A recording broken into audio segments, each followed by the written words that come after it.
What if that nagging feeling in the back of your neck was real? What if those hands reaching out from the dark that you believed were there? What if the monster in the basement really existed? And what if there was really something under the bed? Would you have the courage to face your fears? Hello, brave souls.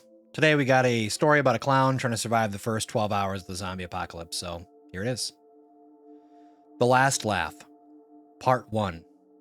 The Party's Over. Act 1. The Performance. Marcus Giggles adjusted his polka dot bow tie in the bathroom mirror of the Sullivan family home.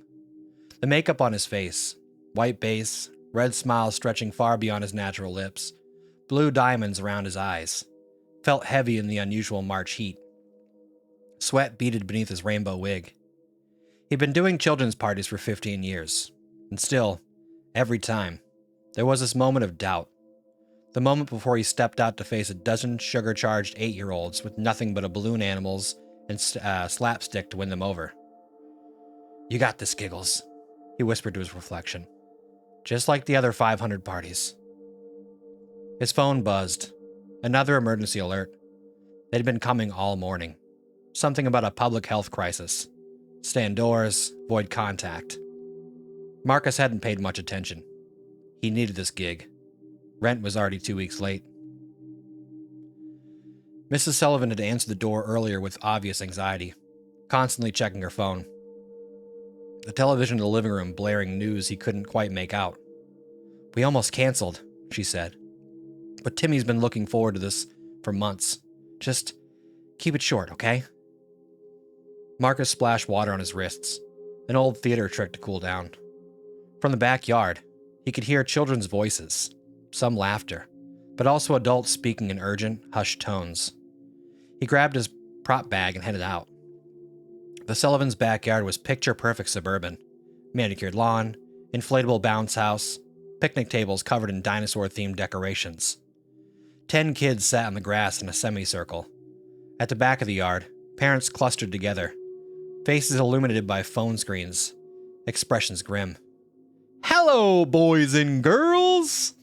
Marcus pranced out, his oversized shoes flopping dramatically with each step.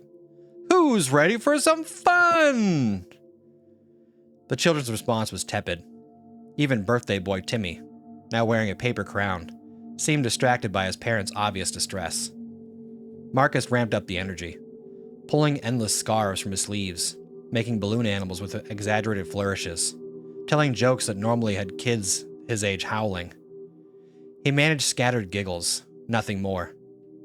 Every few minutes, another parent would check their phone, whisper something urgent, and hurry inside with their child. Halfway through his act, only 5 children remained. Marcus could hear sirens in the distance, lots of them. "And now," he announced, trying to maintain his sing-song voice, "the amazing disappearing!" Mr. Sullivan approached, cutting him off.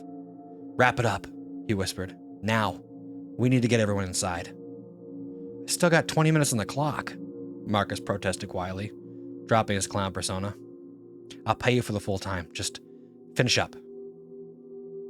Marcus nodded and turned back to the children with a renewed, manic energy. "Okie dokie, kiddos. One last super-duper trick, and then Mr. Giggles has to skedaddle." As he reached into his bag for his final prop, a woman screamed from somewhere down the street. Not a startled yelp, but a sustained, blood-curdling shriek that made every adult in the yard freeze.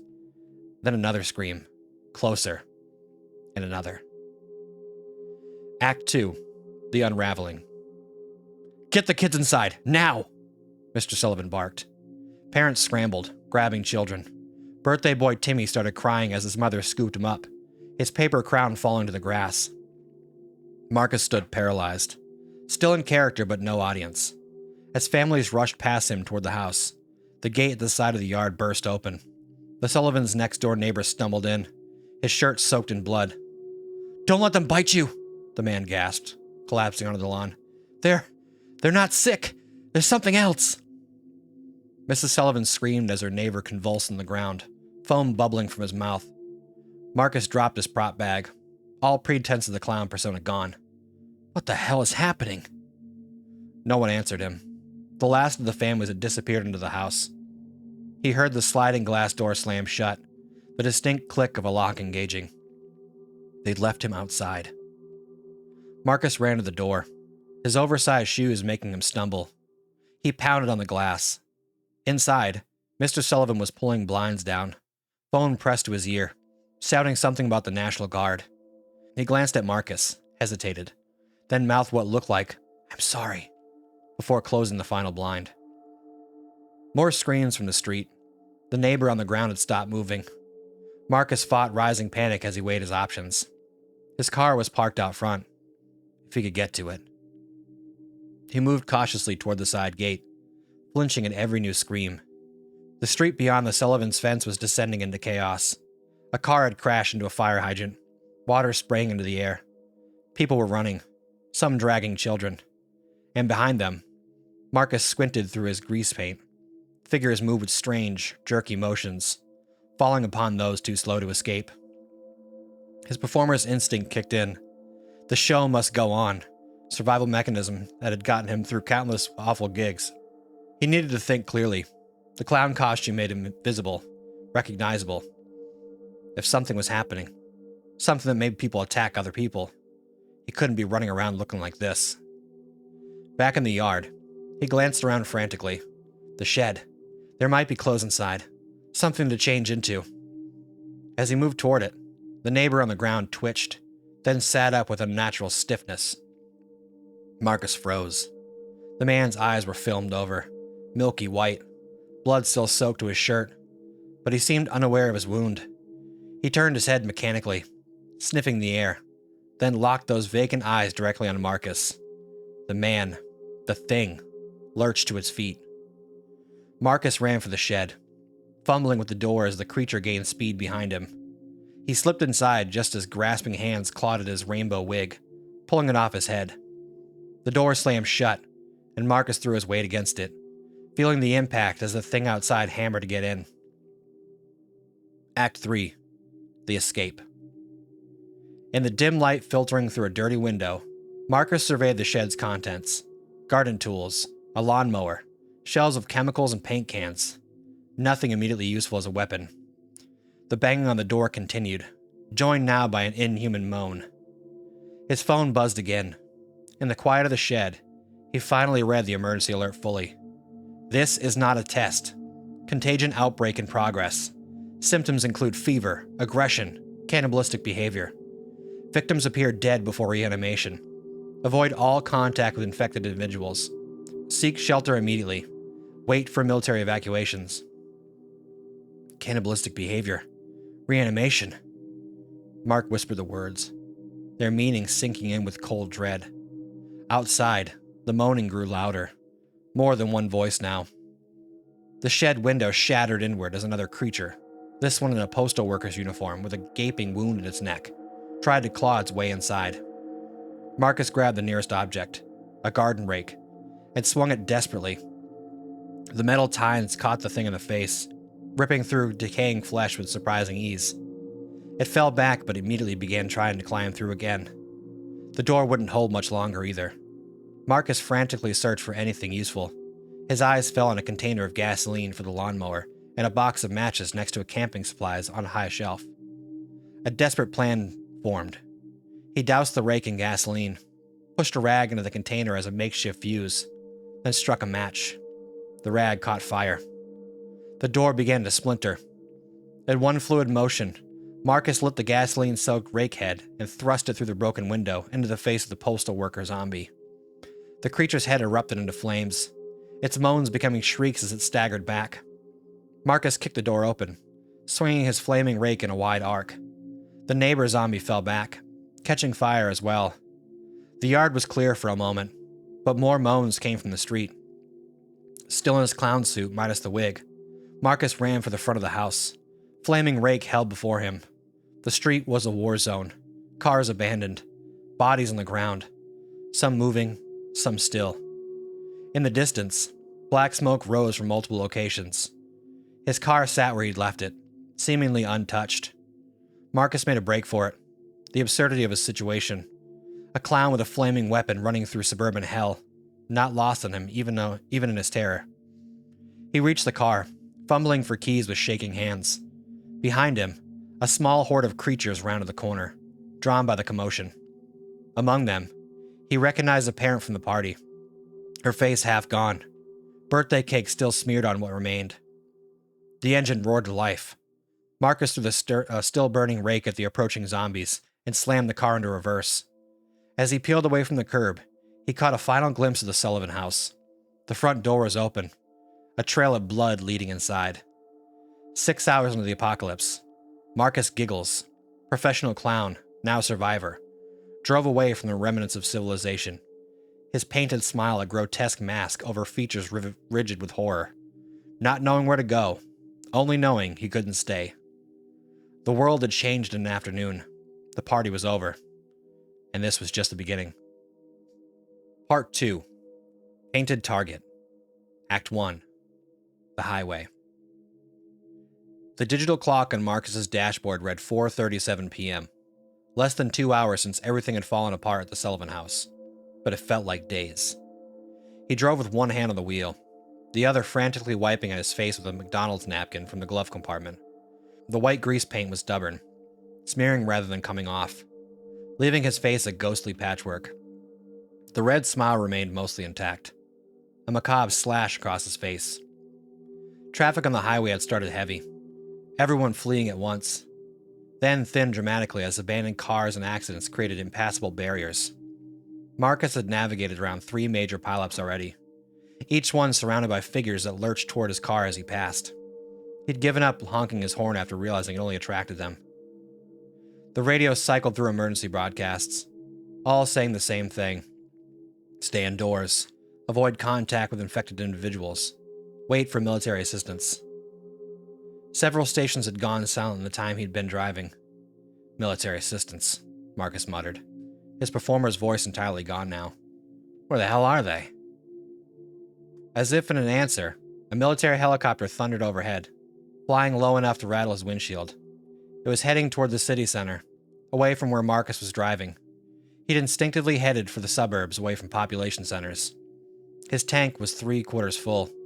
He filled up before the party, thankfully, but he needed a plan beyond just driving. His apartment was out. Downtown would be a slaughterhouse by now. His sister lived about 30 miles north, but that would mean driving through more suburban areas, each potentially as overrun as the one he's escaped. A highway sign indicated a rest stop 1 mile ahead. Marcus checked his rearview mirror, clear for the moment, then decided to pull over. He needed to calm down, finish removing his makeup, and think rationally. The rest stop appeared deserted when he pulled in, but Marcus remained cautious. He parked near the bathroom entrance, left the engine running, and darted inside with his car keys clutched between his fingers, a makeshift weapon he'd once seen recommended in a woman's self-defense article. The men's room was empty, though a large pool of dark blood had congealed near one of the stalls. Marcus avoided looking at it as he approached the mirror. His reflection was terrifying. Half-removed clown makeup, wild eyes, spattered with someone else's blood. He still wore his polka dot shirt and oversized pants, held up by rainbow suspenders. The bow tie was long gone. "Get it together," he whispered, turning on the faucet. The water ran clear. He scrubbed furiously at his face, watching white, red, and blue swirl down the drain. His facial features began to emerge. A 37-year-old man with a 3-day stubble and deep worry lines. Without the makeup, he looked ordinary, forgettable. That might save his life. A muffled banging came from the last stall. Marcus froze, soap still on his hands. The stall door rattled. Something there had hurt him. Marcus backed toward the exit, not taking his eyes off the stall. The door buckled outward with another impact. A low moan echoed off the tiled wall. Outside, Marcus slammed the restroom door shut and wedged a nearby garbage can against it. His hands shook as he climbed back into his car. As he shifted into drive, a bloody handprint appeared on the bathroom window. Act 2. The Farmhouse. 6.5 hours into the apocalypse, Marcus found himself in increasingly rural roads. The car's GPS had stopped working. Cell towers down, presumably. But he'd continued north, using the setting sun as a reference point. The encounters with the infected became less frequent as population density decreased, but twice he'd rounded corners to find the road blocked by overturned vehicles or wandering groups of zombies. The Nissan's fuel gauge now hovered just above a quarter tank. He needed to find somewhere safe before dark, somewhere defensible. The farmhouse appeared over a gentle rise, set back from the road about 100 yards. No lights visible, but a functioning windmill spun lazily in the evening breeze. A good sign that the place wasn't completely without resources. Marcus slowed the car and considered his options. Approaching an unknown building was dangerous, but so was spending the night in his car, exposed on the road. He turned onto the gravel driveway, headlights illuminating an open gate. The farmhouse itself was 2 stories, white clapboard with green shutters and a wraparound porch. A large barn stood about 50 yards behind it, no vehicles in sight, which could mean the owners fled or become victims. Marcus stopped the car about halfway up the drive. The silence when he cut the engine was profound after hours of road noise and radio static. He listened for any indication of the infected, but heard only the distant lowing of cattle and the creak of the windmill. The trunk of his car contained the tools of his trade: a duffel bag with spare clown outfits, makeup kits, balloon pumps, magic props. Nothing particularly useful for survival, except maybe the bicycle pump, which could conceivably be a weapon. He grabbed it anyway, along with a flashlight he kept in the glove compartment. Approaching the farmhouse cautiously, Marcus called out, "Hello? Anyone home? I'm not infected. I just need somewhere to stop for the night." No response. The porch step creaked under his weight. The front door was ajar. Never a good sign. Marcus pushed it open with the bicycle pump, the flashlight beam cutting through the gloom inside. The farmhouse's interior showed signs of a hasty departure. Cabinet doors left open. A half-empty coffee cup on the kitchen table. A shopping list magneted to the refrigerator. No blood. No signs of struggle. Perhaps the owner had simply evacuated. "Hello?" Marcus called again, moving from room to room on the ground floor. The living room featured a stone fireplace with family photos on the mantel. An older couple with what looked like grown children and grandchildren. A hunting rifle case hung on the wall, its glass door shattered, contents missing. The kitchen yielded better news. Running water from the tap, likely from a well. The refrigerator still worked, stocked with food. A battery-powered radio sat on the counter, which Marcus immediately switched on. Static and fragments of emergency broadcast, but one clear message repeated. Military secure zones being established at the following locations: Westfield Community College, St. Mary's Hospital, and the county fairgrounds. All civilians should attempt to reach these locations if safe to do so. The county fairgrounds. Marcus knew where that was, perhaps 15 miles further north. A plan began to form. But first, he needed rest and supplies. As night fell, Marcus secured the farmhouse as best he could, pushing furniture against doors and closing all curtains. He found candles in a kitchen drawer and lit a few, keeping the light minimal.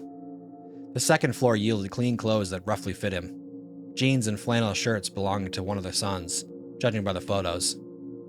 He changed gratefully, finally removing the last vestiges of his clown costume, except for the ridiculously oversized shoes. He had to keep those. His own dress shoes were in his apartment. In the primary bedroom's bathroom, Marcus finally removed the last traces of makeup. His face was raw from scrubbing, but human again. He stared at his reflection for a long moment, processing what had happened, what was still happening outside. A sudden noise from downstairs snapped him back to alertness. Something had entered the farmhouse. Act 3. The Encounter. Marcus extinguished the candle in the bathroom, plunging himself into darkness. He listened intently, every sense heightened by fear. There, shuffling footsteps below, a muted thump as something collided with furniture, a low, inhuman moan. One of them had found him. The bicycle pump, still his only weapon, felt absurdly inadequate. Marcus crept to the bedroom door, peering into the hallway. Moonlight filtered through a window at the end of the corridor, providing just enough illumination to navigate by.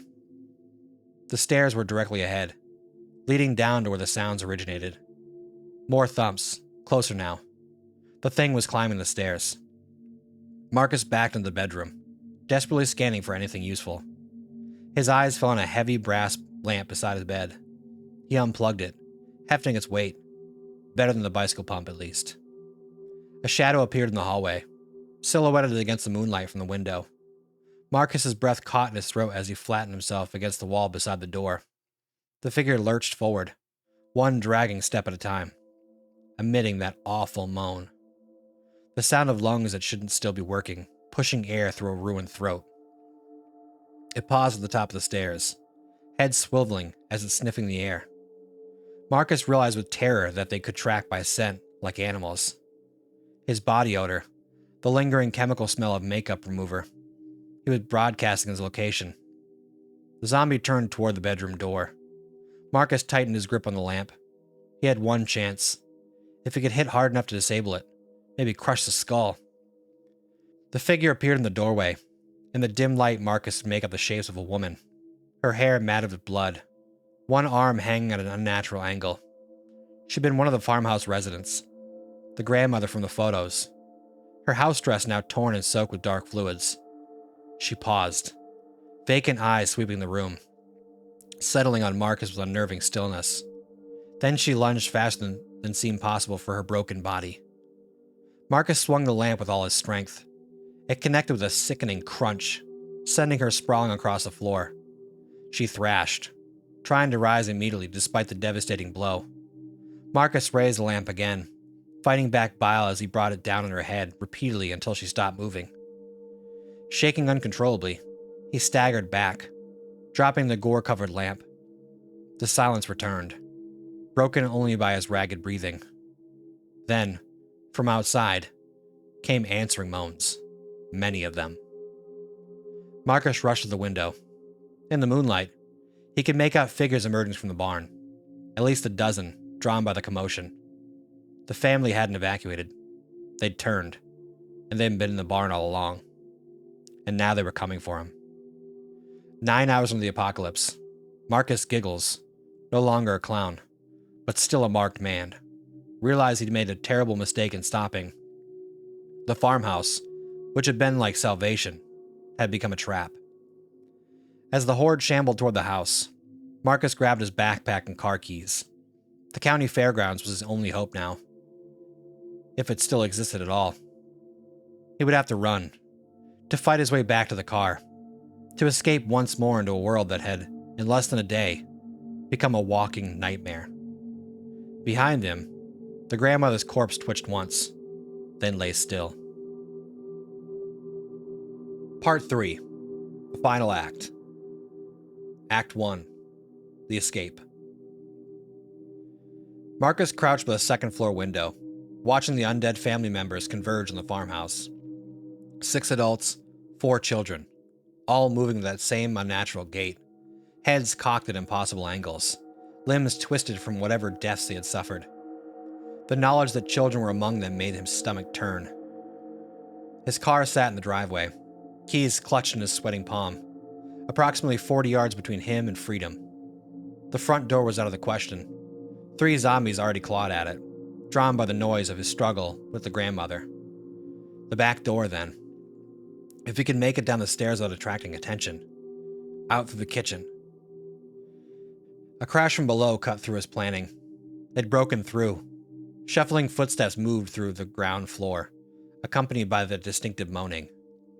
Marcus's eyes darted to the bedroom window. A trellis ran alongside it, covered in dormant ivy vines. It might hold his weight. It had to. He eased the window open, wincing at every creak. The zombies below didn't react. Their senses seemed primarily directed toward movement and sound, less so toward subtle noises. The night air was cold against his face as he swung one leg over the sill. The trellis groaned under his weight but held. Marcus descended as quickly as he dared, wooden lattice digging into his palms. Halfway down, his foot slipped. He grabbed desperately at the trellis, arresting his fall but creating enough noise to alert the wandering dead. Moans intensified as they changed direction, shambling toward his position. Marcus dropped the final 6 feet, landing hard. Pain shot through his ankle, but there was no time to address the damage. He limped toward the car as quickly as his injury allowed, the oversized clown shoes flopping grotesquely with each step. Behind him, the first zombies rounded the corner of the house. The car's headlights blinked as he unlocked it, the beep of the system obscenely loud in the rural silence. He threw himself into the driver's seat, jamming the key into the ignition. The engine turned over once, twice, then caught. A child-sized figure slammed against his window, milky eyes inches from his face, tiny teeth gnashing against the glass. Marcus jerked away, throwing the car into reverse. More hands pounded on the hood, the roof. He floored the accelerator, tires spinning on gravel before finding purchase. The car shot backwards, zombie bodies rolling off its hood. Marcus spun the wheel, executing a clumsy 3-point turn, then accelerating down the driveway. In the rearview mirror, he watched the farmhouse recede, the family of undead standing in eerie formation, watching his departure before turning back toward the house, drawn by some instinct to their former home. Tears streamed down Marcus's face as he drove, from relief, from horror, from the creeping realization that the world he'd known was gone. His ankle throbbed with each press of the accelerator, but the pain kept him focused, kept him present. The radio offered nothing new. The same emergency broadcast on repeat. Several more stations gone silent. The county fairgrounds remained his destination, his best hope for survival. 10 hours into the apocalypse, Marcus drove through a landscape transformed. Occasional fires dotted the countryside. Abandoned vehicles lined the roads, and the infected wandered aimlessly in the darkness, their silhouettes visible in his headlights seconds before he swerved to avoid them. Act 2. The roadblock. The fuel gauge dipped below the quarter tank mark as Marcus approached a bend in the road. According to the last readable road sign, the fairgrounds should be less than 5 miles ahead. His hands had stopped shaking, replaced by a strange, detached calm, the kind that came from trauma too overwhelming to process. As he rounded the curve, headlights illuminated a scene that made him slam on the brakes. The road ahead was blocked, not by an accident or wandering zombies, but by a deliberate barricade. 2 military Humvees were positioned across both lanes, concertina wire strung between them. Floodlights mounted on vehicles cast harsh lights on the empty road. Marcus rolled to a stop 50 yards from the checkpoint, engine idling. No movement visible. No signs directing civilian traffic. Had the soldiers abandoned their post? Or were they watching from concealed positions? "Hello?" Marcus called out, lowering his window just enough to protect his voice. "Is anyone there? I'm not infected." Nothing. He weighed his options. Turning back meant certain death. His fuel wouldn't last, and the farmhouse was compromised. Going forward required passing the barricade. He could try to find a way around, perhaps driving across the adjacent field. But in the darkness, he risked becoming stuck or hitting obstacles he couldn't see. Approaching on foot seemed the only viable option. Marcus switched off the engine and stepped out, hands raised above his head. "I'm coming forward!" he shouted. "I'm human, not infected. I heard about the safe zone at the fairgrounds." His voice echoed back at him. The floodlights remained static, illuminating nothing but empty road. Marcus approached slowly, each step sending pain through his injured ankle. The oversized clown shoes made walking difficult, especially on the uneven asphalt. 20 yards from the barricade, he noticed dark stains on the road, blood spatter, still wet enough to reflect the floodlights. Shell casings littered the ground. Whatever had happened here was recent. 10 yards away, he saw the first body. A soldier slumped over the hood of one Humvee, his back a ruined mess of torn flesh. The second body lay beneath the vehicle, only the legs visible, standard issue boots pointed at odd angles. Marcus froze, not an abandoned checkpoint, an overrun one. A subtle movement caught his eye, fingers twitching on the hand of the soldier draped across the Humvee. The man was turning. Before Marcus could retreat, a harsh voice cut through the night. "Don't move!" A figure rose from behind the second Humvee, another soldier. Rifle aimed squarely at Marcus's chest. Blood streaked the left side of the woman's face, her uniform torn at the shoulder. Hands where I can see him! Are you bit? Scratched? No, Marcus said quickly, raising his hands higher. I'm clean. I've been driving for hours, trying to reach the fairgrounds.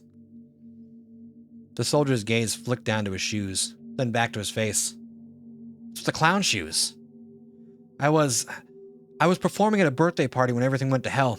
These are all I have. A bitter laugh escaped the soldier. A goddamn clown. Perfect. She lowered her rifle slightly. Fairgrounds is gone. Overrun 3 hours ago. Command lost contact. Sent us to secure the road. Redirect civilians to the hospital. She gestured to her dead companions. Worked out great. The hospital? St. Mary's?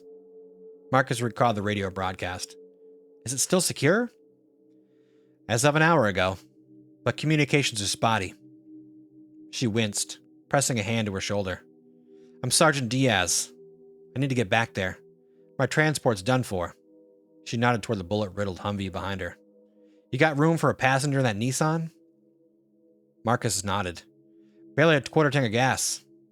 Hospital's less than 15 miles northwest. We should make it. She moved around the barricade, rifle still partially raised. If I see any sign you're turning, I won't hesitate. Understood, Marcus said quietly. Together, they returned to his car. Diaz insisted he walk in front of her the entire way. Act 3. The final hour. 11 hours into the apocalypse, Marcus drove with a wounded soldier beside him. Her rifle balanced on her lap, muzzle deliberately pointed in his direction. The rural landscape had given way to outer suburbs, where the situation deteriorated remarkably. Entire neighborhoods were ablaze. The horizon glowed orange against the sky. The infected were everywhere, wandering individually or clustered in disturbed groups, all drawn to the car's headlight as it passed. What happened? Marcus finally asked, breaking the tense silence. How did it spread so fast? Diaz kept her eyes on the road. Don't know for sure. Reports came in around 0900 from multiple locations simultaneously. Major cities on both coasts. Some kind of engineered pathogen. Has to be. Natural diseases don't move like this. She checked the magazine in her rifle for the third time.